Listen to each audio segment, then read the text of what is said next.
share and subscribe. You're in tune with me, the Reason Boss, also known as Diddley Winks. And this is your weekly sports roundup. So much sporting action. Where do I start? Let's kick off with athletics, then we'll kick in to the cricket and that English hypocrisy. My lord, it's really rankling. The Reason Boss in London, England. And we'll also touch on the Women's World Cup that's kicked off in Australia and New Zealand.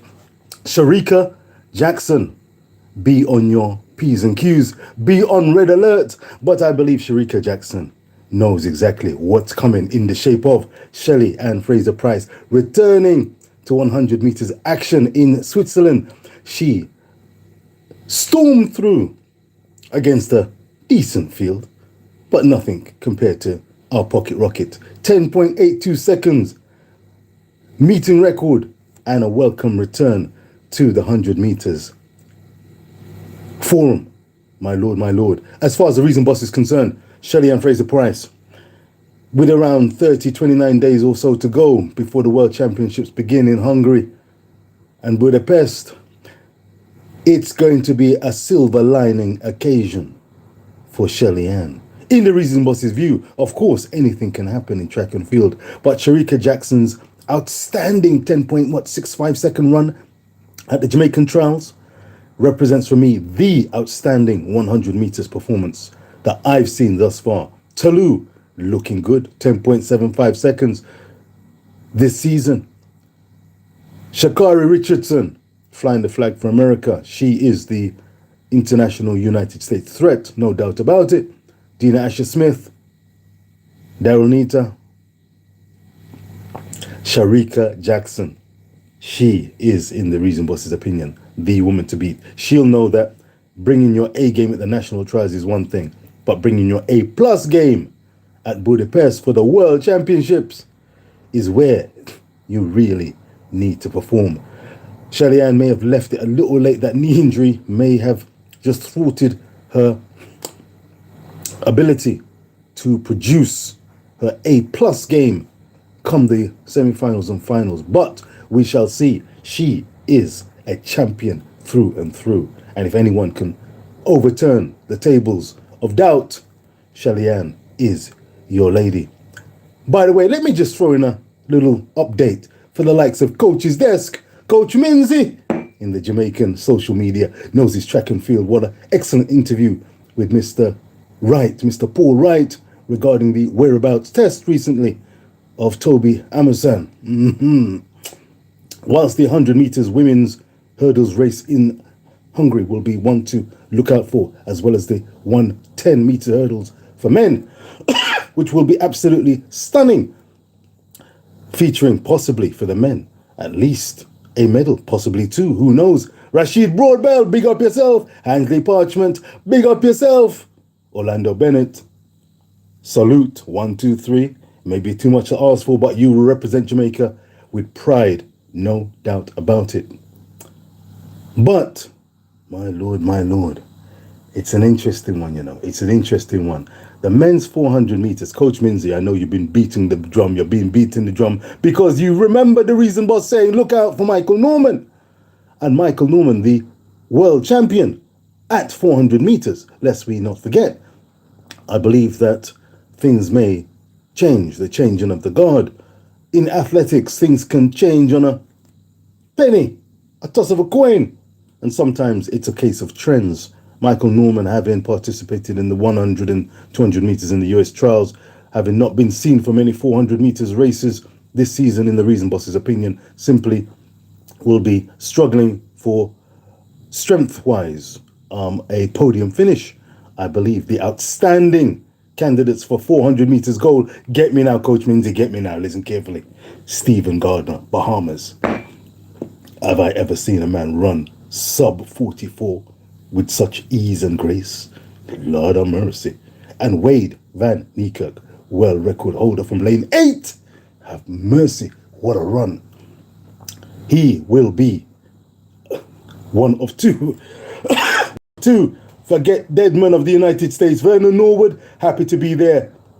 It's Wade Van Niekerk time It's Stephen Gardner time. Don't break down, have mercy. We want to see stellar performances. And those guys, with all due respect, Michael, Norman, as opposed to Johnson, these two will be worthy of the accolade of world champion. Michael, if you want to bring it, bring it. But the reason boss has spoken. On to cricket, my lord, my lord. At stumps after day 2, England find themselves after a stunning day of baseball. My lord, 384 for 4. Still batting on, a lead of 67. Australia dismissed in their first innings rather quickly for 317. The reason boss felt that with rain in the air and Australia having a few days rest from a tumultuous test series, the Ashes series, full of drama, I believe that the Australians would bring their A game and settle matters. Again, having lost the toss 4 times, they've lost the toss. England have won the toss 4 times. And my lord, England, you would feel, should be in a winning position. And they could have been. They played some decent cricket. Australia has played a touch better in the key moments. But I've been struck. It's hypocrisy time. I've been struck by the lack of questioning of the current world test champions, Australia. I have been struck in the English media by the lack of questioning of why Pat Cummins, seemingly and apparently in some people's eyes the world's best bowler, really? On what form, on what basis, really? How is he as a leader? Is he really producing the pearlers? 384 for 4. England making hay. Could I see the West Indians of old Malcolm Marshall, Michael Holding, Courtney Ambrose, Courtney Walsh, Big Bird, Joel Garner? Could I imagine them being flayed left, right and centre? Hallelujah, and big up the West Indies in their pomp in the 80s. Back-to-back black washes. 1984 team, I believe arguably the best I've ever seen. Maybe the best ever. My lord. Listen, you think them could have deal with West Indies this way? You're mad. So this Australian team have questions to ask. Where is their manager? I heard a quote from the assistant coach. Assistant, you know. Who is he? Daniel Vittori. Familiar with that name? Real Aussie? Real New Zealander. Daniel Vittori? How much flavour is he bringing to this Australian party? Could I see the likes of Mark Taylor and Steve Waugh accepting this kind of performance from the Aussies? My lord, they've been made to look distinctly ordinary. My lord, fast-pronged attack, Mitchell, Stark and Hazelwood and Cummins, throwing Cameron Green and Mitch Marsh. They've been flayed left, right and centre. What's going on in the camp? What is going on? Frankly, from where I am in London, England, I can see Australia at the moment underperforming. Where are their batsmen? Starks, Labuschagne, Steve Smith, Travis Head, Khawaja, Warner. There should be runs aplenty. But they're coming up short in the reason boss's opinion. They need to pull their finger out and not just rely on the weather, which is set far from fair in Manchester. But my lord, it will be an interesting day 3. I remember Glenn McGrath saying, look, this day 2 would be a potent day. Either England get bowled out for around 150 or it's all guns blazing for the English. Well, it was the latter. And my lord, Zach Crawley, take a bow. 189. Shades of Viv Richards. I'll take Viv, of course. What a innings, what a knock against who? England. And the hypocrisy, my lord. As England produced bouncer after bouncer, short pitch stuff throughout the day against Australia, trying to limit the Australian scoring opportunities. Did I hear a outcry from the English media? Constant outcry by the fans? Far from it. No. Good tactics, interesting tactics. Got the trick done. Can we win this test? That was the feedback. Do you remember when West Indies were in their pomp? Short pitch bowling, but it's quality bowling. It's a mixture. It's fast, it's 4-pronged, length, line, short stuff towards the body, making you sniff the leather. It was quality stuff. And I tell you, there was a barrage of criticism. After a while, they realised West Indies batsmen and bowlers particularly were simply too good. How can you tell me Malcolm Marshall is not simply one of the world's greatest? Joel Garner, likewise. Michael Holding, likewise. It's not short pitch bowling for short pitch bowling's sake. But when the English have a Mark Wood in the team, hallelujah, they say. Hallelujah. Isn't it a wonderful sight? 96 miles an hour. Isn't it a wonderful sight? Is there no finer sight in cricket? Surely not. A fast bowler running in. Hypocrites. Hypocrites, I say. My lord, my lord. They only sing when they're winging. Like, share and subscribe. I raise a glass or a cup at the early hours of the morning as we wait and see what the third day brings for England versus Australia. Of course, West Indies are in action against India. Down in the dumps, in the doldrums, it's going for a tough time, West Indies cricket, a tough time. And if we see them come out of it, time will tell. But times are really hard. The Australians, the English, and the Indians have the rule of roost when it comes to Test cricket at the moment. But there are challenges on all fronts for the West Indies. We need wise heads at the table. But let us move on. Finally, in this sports roundup, there is so much action around the world. Saudi Arabia, my lord, Saudi Arabian football. What's going on? Fabinho, Jordan Henderson, my lord. Who else is there? My man there from Liverpool, Firmino, my lord. They're lapping it up in Saudi Arabia. What a state, joining Cristiano Ronaldo. The MLS going toe-to-toe, are they? Jordi Alba, my lord, joining Sergio Busquets with Messi at Inter Miami. That will be a team to watch, my lord. Fascinating times in the world of football. But let us move swiftly and finally on to the world of football and the Women's World Cup. The Women's World Cup is taking place in Australia and New Zealand. Kicked off earlier yesterday. My lord, I'm looking at the clock now and it's after 3 o'clock in the morning in around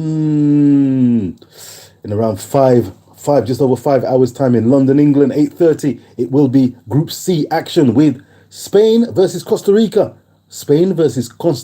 Yes, Caribbean representation in the form of Costa Rica.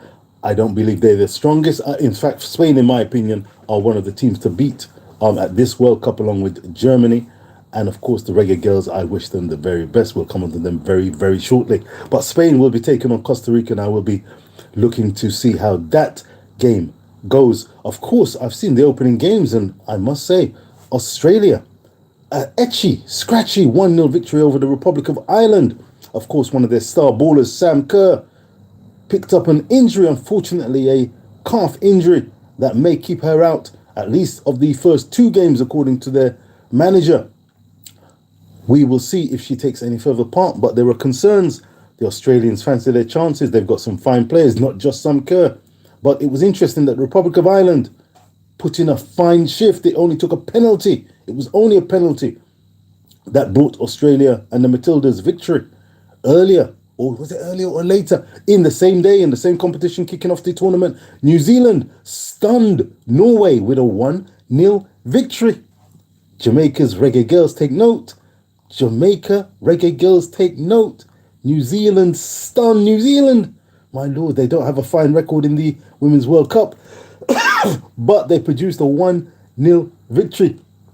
And they could have made it 2. My lord, they played very well. And the Norwegian, a powerhouse in European women's football, came a cropper. They've got some work to do. It's New Zealand, Norway, Philippines and Switzerland. They should still qualify from that group. But my lord, New Zealand have given themselves a great chance of getting through that particular group. But the Reggae Girlz in Group F will be playing on, what are we looking at? I think it's Sunday. Yes, Saturday is going to be England-Haiti. Saturday, 10:30 UK time. So that will be what?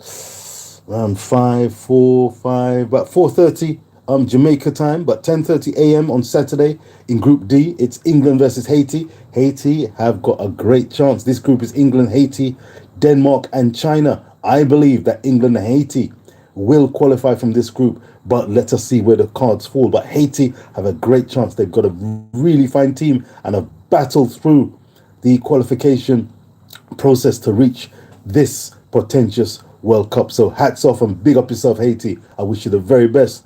Who's in the house here? Jamaica will play against France on Sunday. Red Rat, big up yourself, Red Rat. Thank you very much for the confirmation. Indeed, it's going to be 11 o'clock English time and around 5 o'clock, if I'm not mistaken, Jamaican time, but 11 o'clock English time, UK time, it will be Jamaica versus France. Now, calling a spade a spade.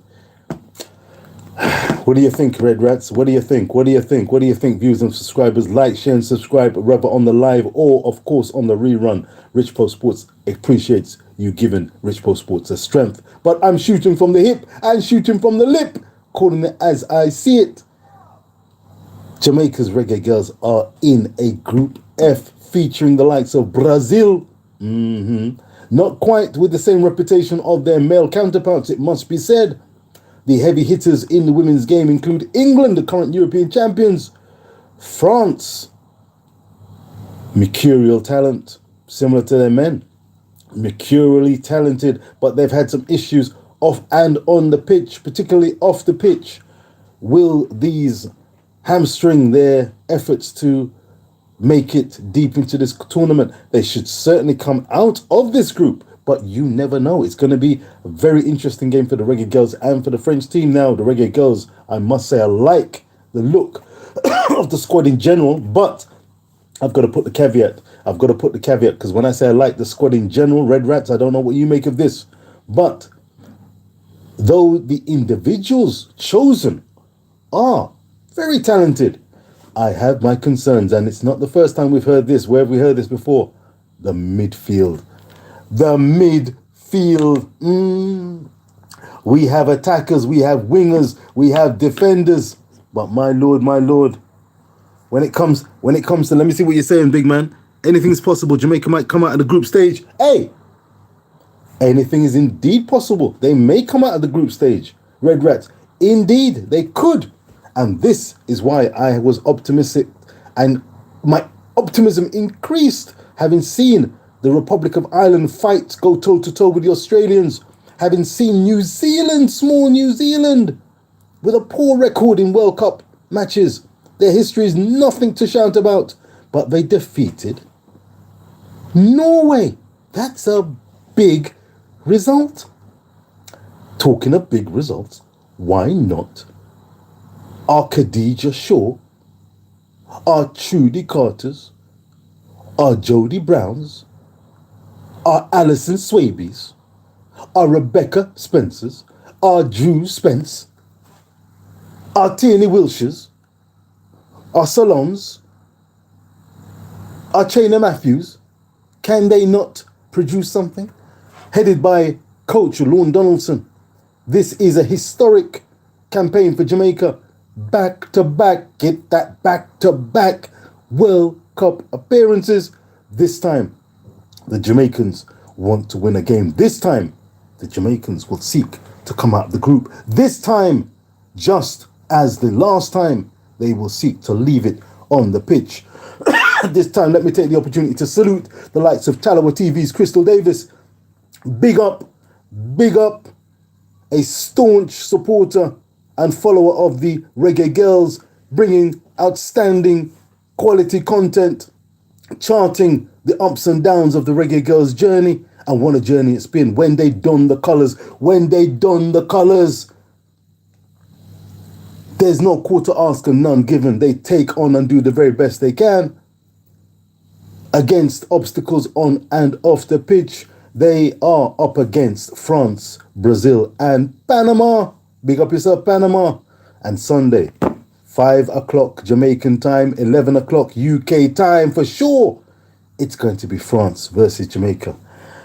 It's going to be a sharp intake of breath. Listen, clinicalness is a key. Keeping your composure. We've already seen 2 opening games, not many goals scored, just 1 sufficed and a clean sheet. Jamaica will have to be on red alert, on their P's and Q's defensively, in midfield and in attack. That midfield area, we don't have any Asher. Kyler McKenna, not there. Previously, Kyler McCoy. But, my lord, Tiffany, no Tiffany, Cameron, but choices had to be made, hard choices had to be made, and we have the likes of Salone, Peyton McNamara, Primus. Listen, each and every one of the Reggae Girls, the Swabies, Spencer, Schneider, Leah Brooks, young goalkeeper, we wish you well. Take a deep breath. Pump up your chest. Big up yourself. Tactics right. Play, and go for gold. The Reason Boss. Giving thanks, like, share, and subscribe.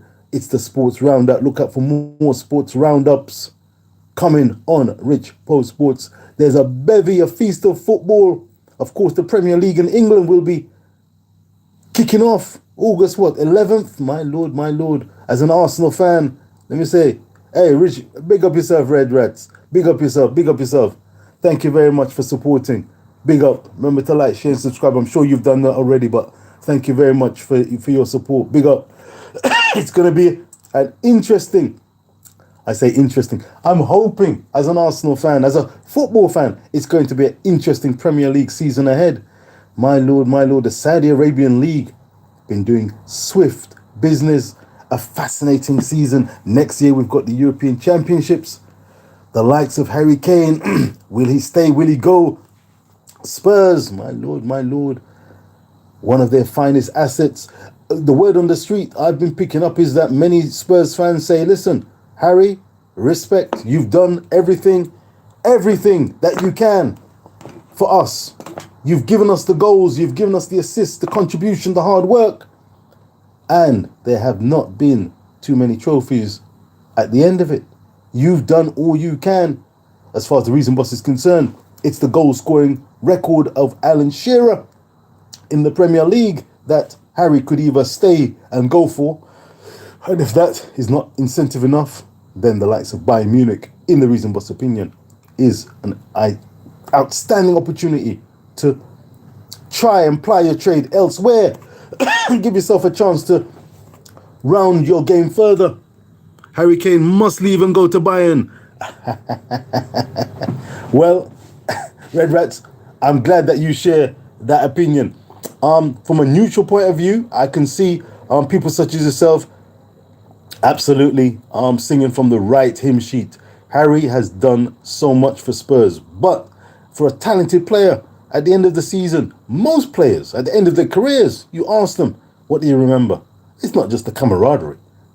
Show us your cabinet, show us your trophies, show us your medals. What have you won as a team? What have you been a part of in lifting a trophy and celebrating a long run in the FA Cup, an outstanding Premier League season, 38 games played, and you end up at the top of the league?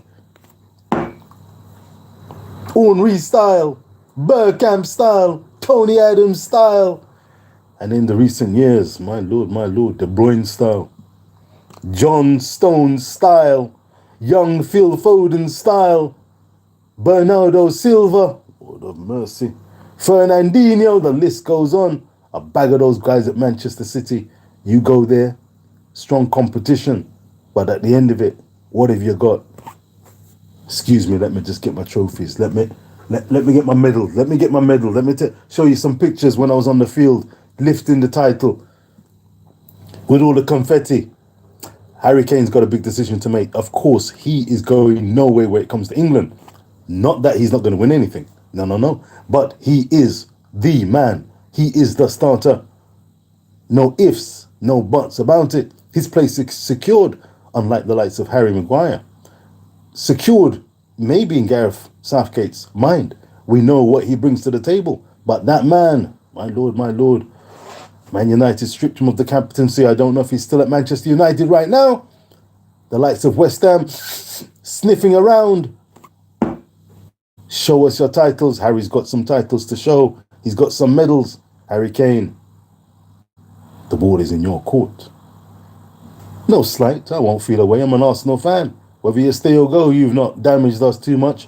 As far as Arsenal fans are concerned, let me be unmistakably clear, crystal clear. We are in it to win it. Premier League style. Oh yes. Champion League, that's a different kettle of fish. It's a new challenge, fighting on 4 fronts, good and true. Premier League, Champions League, hallelujah, the return. FA Cup, Carabao Cup, fighting on 4 fronts. My lord, my lord. It's not going to be easy, but Arteta, you set the standards over 200 days. Arsenal were top of the league. Red Rats, views and subscribers, like, share and subscribe. Shooting from the lip and shooting from the hip, let me tell you. Arsenal were top of the league for over 200 days. And yet even that was not enough. Bagging a bag of points. Manchester City sucked it off. Looked at each other, at the table, at each other and said, let's go, guys. Let's get to work. Let's get to work. And what they did. Worthy winners of the Premier League. Defenders of the Premier League title. It will take, trust me, a great team to overhaul them this season. Pep Guardiola will, in the Reason Boss's opinion, have Manchester City going at it like the 340 favourite from Cabanas Park. He'll have them going at it. It's not going to be just sufficient for them to have won a treble. Treble would be the peak, Mount Olympus for some teams. Let me tell you, where this Man City team is concerned. What are you saying? This season race will be intense. Hey, Red Rats, I hope it will be intense. I hope it will be intense. Hand on heart, I like the flavour of the European Championships being in the mix. As far as the Caribbean teams are concerned, like Jamaica, of course, we've got Copa America, qualification, Nations League action. So there's plenty of sport, plenty of football, which Reason Boss on Richpo Sports will be covering and rounding up, giving opinions left, right and centre from the heart. My lord, my lord. But will it be intense, Red Rats? What do you mean by intense? I've got my questions and my doubts. I believe that Guardiola, this season coming, will be looking to take off the gloves. You think he's taken them off already? Lord of mercy. Let me tell you something. The likes of John Stones moved from defensive duties to midfield duties. What a stroke of genius that proved to be. I think Manchester City are looking for status, a legendary status, generational status. They want to lock it down. Arsenal gave them a bit of a bloodied nose last season. De Bruyne had to humbly say, yeah, Arsenal are a good team. They're a good team. They're doing very well. What could he say? He was absolutely right. Man City had work to do, but they got to work. Liverpool, Newcastle will cook this season. Liverpool and Newcastle. Newcastle. That's a bit of a surprise. I'm playing Fantasy Football League this season. I've got Bruno Guimaraes in my midfield for my Fantasy Football League. I have him at the moment, but the draft is yet to be concluded. August 11th is the kickoff. Will Bruno remain in my Fantasy Football League team? Hard-working, skillful, creative, tough tackler, can pick a pass. But Newcastle, Longstaff, Callum Wilson, Joel Linton, Red Rats, do they ring your bell? Burns, Dan Burns, can he bestride the stage again? That was as good a season as one could expect from Newcastle under outstanding coach. Hats off to Eddie Howe. But with Liverpool rewinding, refiring, coming again, out Henderson, out Fabinho. Not so sure. The Reason Boss will keep you informed. Like, share, and subscribe. It's going to be an interesting season. But will Liverpool have what it takes to push Manchester City? I'm not so sure. I'm not so sure. Will Arsenal be able to take it from Manchester City? They'll have to push hard. I've got my doubts in terms of the attacking quarter. Kai Havertz, Gabriel Jesus. We need a bit more firepower. We've got Odegaard, we've got Saka, wonderful players. We've got squad rotation and some strength and depth, but the depth is not on the same level still as the likes of Man City. When we've got a Paulo Vieira, you've got to ask question. Let me love and leave you peace and love. Hit the like, share and subscribe button. Red Rats, thanks for your support. I'll be linking up again with a sports roundup. Meanwhile, the English hypocrisy, I hope that the rain comes down. But before that, I hope that the Australians actually pull their finger out and play some cricket.